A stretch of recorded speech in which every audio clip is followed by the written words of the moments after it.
So we have here a MST chassis. It's their S line, so not the RTR.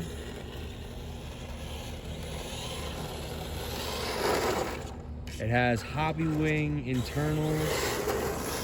It has a Traxxas servo. A $20 Amazon gyro. And I'm just figuring the suspension tune after a year of owning it. Finally changing it from its box settings. So I figured that out.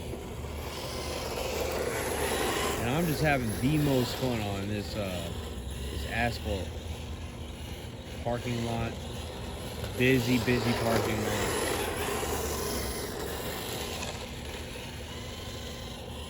Not right now, obviously, but during the day. So there's a lot of cars here. These are like a hard, not a harder, a softer rubber tire. Not like hard at all. It's not like a hard plastic, and you have a lot of tread life on them.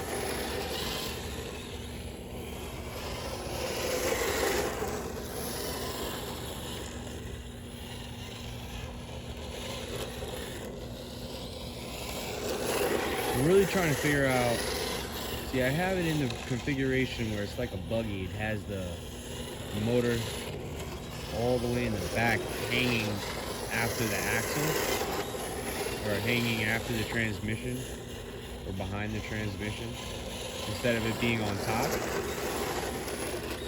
With that higher center of gravity, is that what you want for asphalt? Because I feel like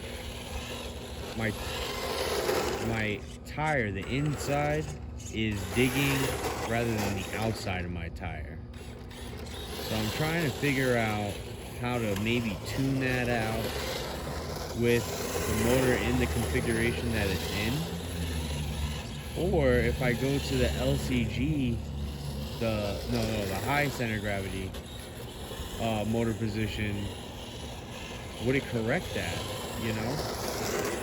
Like, I just made what I would call a caster adjustment on a real car, and a slight toe adjustment, bringing the toe out.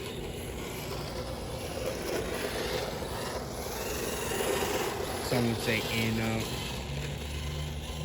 Toe out refers to the back of the tire going out, so the front of the tire comes in.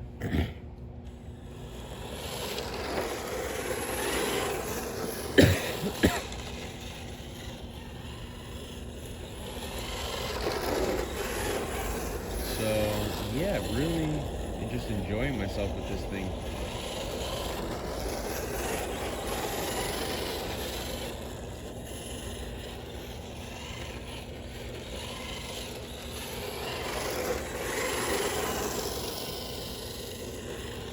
Do I have the wrong motor set up? I have a 13.5 with a big old spur gear.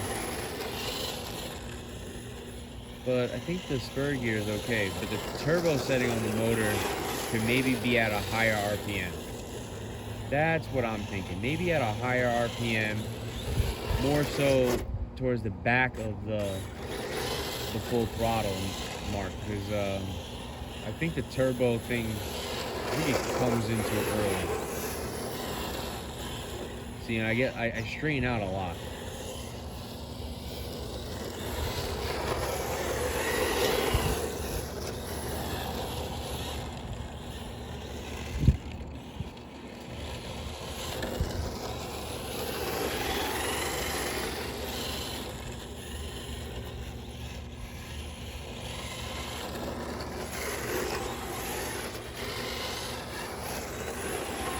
Alright, I'm gonna post this to my YouTube channel. If anybody's interested in my tune setup as of now, I'll make another video, no problem. But if anybody can answer my questions in the comments, that would be terrific. because I can maybe use some pointers. I'm still fairly new to the hobby.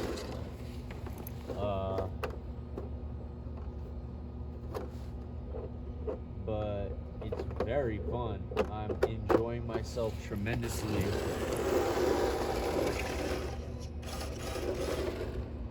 Got my custom Basquiat, whatever you want to say it. Mustang. Two-tone. Kind of something unique.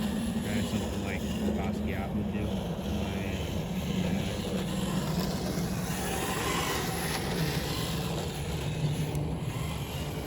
So yeah, if somebody can comment down below, should I do something with the rear camera? Should I have flat contact like a real drift car, having the most tread in the back, and then maybe playing around with the weight transfer or the weight of the vehicle, balancing it maybe? I also have the stock suspension, so that's really a limiting factor as well. And should I go with the 55 length or the 56 or the 54 length? There's so many different options with that. I just figured go bigger and tune it out later, you know? So you have more suspension travel. So the rear of the car could really, you know, work. Because right now it's just a really hard suspension in the rear. It doesn't feel right.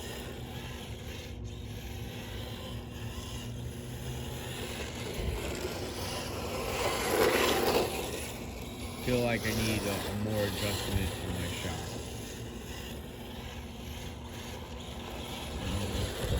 I'm not sure if it's the weight of the oil. I think the weight of the oil will be fine. I think I just need more adjustability and more shock. And I think I'd be happy.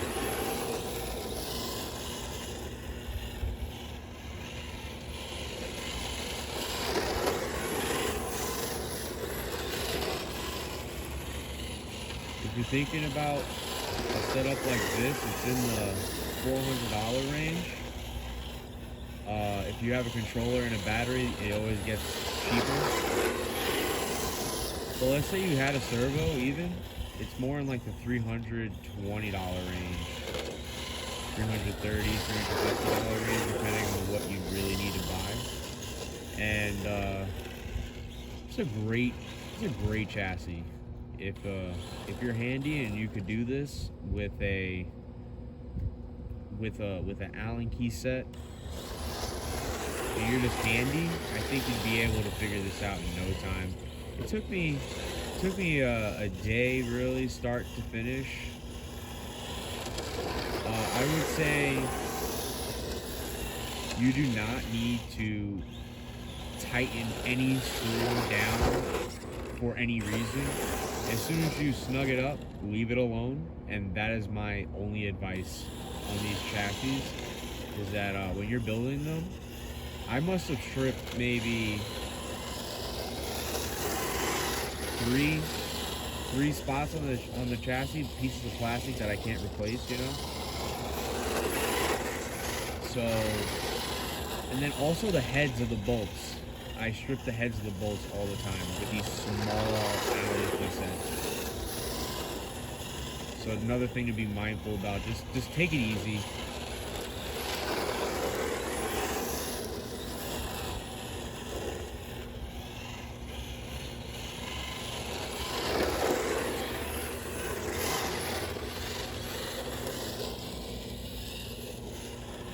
I'm gonna go around this one. Look, I'm not even used to it.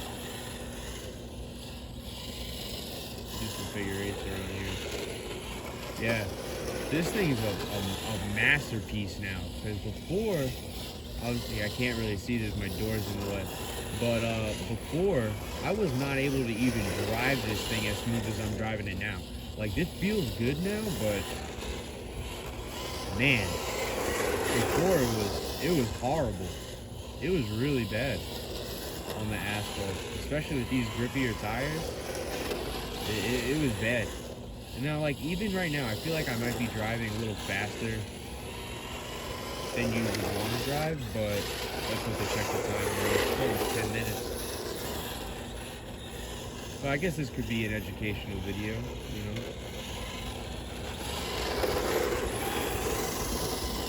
You're probably saying to yourself, okay, he's just starting, he's just getting into this hobby. I've been really just getting into drifting. I've been in the RC world forever, but this is like a whole new world to me, and it's awesome. I'm happy to be a part of it. This thing is sick.